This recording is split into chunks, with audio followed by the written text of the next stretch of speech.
Student, स्वागत है हमारे YouTube चैनल मैथ लागे रसगुल्ला में। आइए आज हम लोग क्लास 10 का त्रिकोणमिति पढ़ेंगे।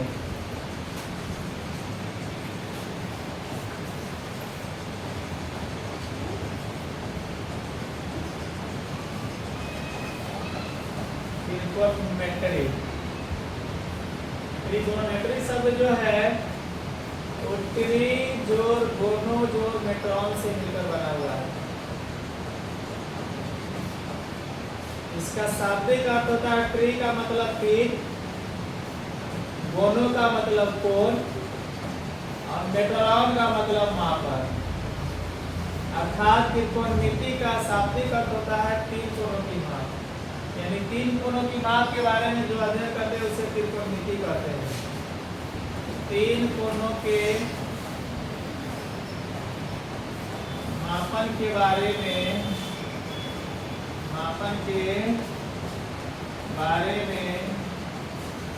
जो अध्ययन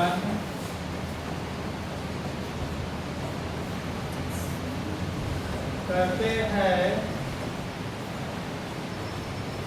उसे त्रिकोणमिति कहते हैं।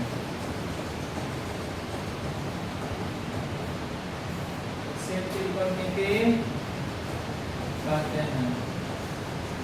अब हम बात करते हैं कि तीन कोण होता है क्या, तीन कोण कहाँ होता है। तो तीन कोण जो है त्रिभुज में होता है, और त्रिभुज जो है कुल 6 होते हैं।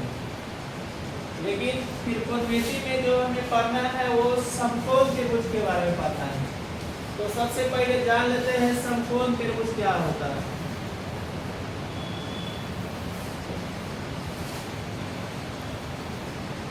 वैसा त्रिभुज जिसका एक कोण 90 डिग्री का हो उसे समकोण त्रिभुज कहते हैं।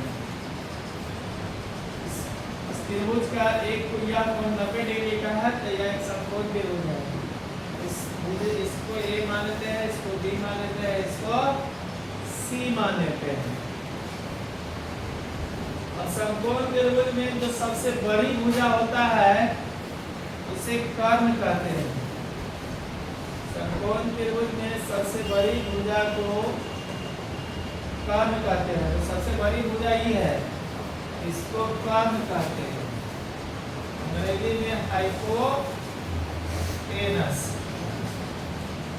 है ना, इसे स्मॉल लेटर एच से सूचित करते हैं। बाकी दोनों भुजा जो है उसका नाम जो है ये दोनों आपस में बदलता रहता है, दोनों का नाम चेंज होता रहता है। जैसे अगर यह लंब होगा तो यह आधार कहलाएगा, आधार। अगर यह आधार होगा तो यह लंब कहलाएगा। यह डिपेंड करता है एंगल पर, यानी कोण पर। किस कोण से मान हमें सवाल में, क्वेश्चन में, प्रश्न में कहता है ज्ञान करने के लिए, उस पर डिपेंड करता है। जैसे मान लीजिए कि अगर सी कोण से कहा जाए प्रश्न बनाने के लिए, तो सी कोण के सामने की जो भुजा होगी वो लंब कहलाएगा, बाकी जो भुजा बचेगा वह आधार कहलाएगा। और अगर इस कोण से, ए कोण से कहेगा मान निकालने के लिए, तो इसके सामने की भुजा BC लंब कहलाएगा। तब उस स्थिति में ये भुजा आधार कहलाएगा।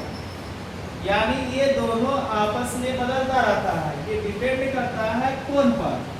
जिस कोण से कहेगा मान निकालने के लिए उसके सामने की भुजा लंब कहलाता है, बाकी बचा भुजा आधार कहलाता है। और जो सबसे बड़ी भुजा होता है वो कर्ण कहलाता है। लंब का अंग्रेजी नाम होता है परपेंडिकुलर, PERPENDICULAR, परपेंडिकुलर, जिसे P से सूचित करते हैं। और आधार का इंग्लिश होता है बेस, जिसे स्मॉल b से सूचित करते हैं। अब इस सूत्र पर पाइथागोरस नामक गणितज्ञ ने एक प्रमेय बताया, एक सूत्र बताया, जिसे हम लोग पाइथागोरियन ट्रिक या पाइथागोरियन सूत्र बोलते हैं। तो आइए देखते हैं वह सूत्र क्या था। वह सूत्र था कर्ण स्क्वायर बराबर लंब स्क्वायर प्लस आधार स्क्वायर। इसी सूत्र को अगर हम अंग्रेजी के लेटर से लिखे तो कर्ण को h से सूचित करते हैं, लंब को p से और आधार को b से, यानी h स्क्वायर बराबर p square plus b square भी लिख सकते हैं। इस फार्मूला से हम निकालेंगे कुल 5 फार्मूला।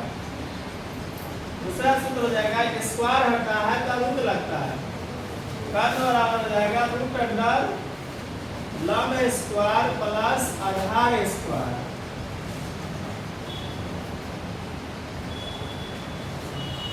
और अगर हम लंब स्क्वायर के लिए सूत्र निकालें तो लंब स्क्वायर बराबर हो जाएगा,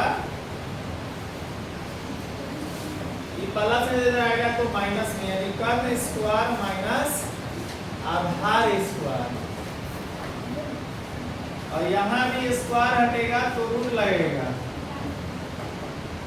रूट अंडर कर्ण स्क्वायर माइनस आधार स्क्वायर। इसी प्रकार हम आधार स्क्वायर के लिए निकालेंगे तो आधार स्क्वायर बराबर हो जाएगा कर्ण स्क्वायर माइनस लंब स्क्वायर। स्क्वायर हटेगा तो रूट लगेगा तो हो जाएगा रूट अंडर कर्ण स्क्वायर माइनस लंब स्क्वायर।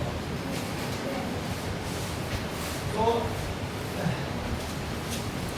इस वीडियो में इतना ही, इससे आगे फिर हम लोग अगले वीडियो में देखेंगे। तब तक के लिए धन्यवाद।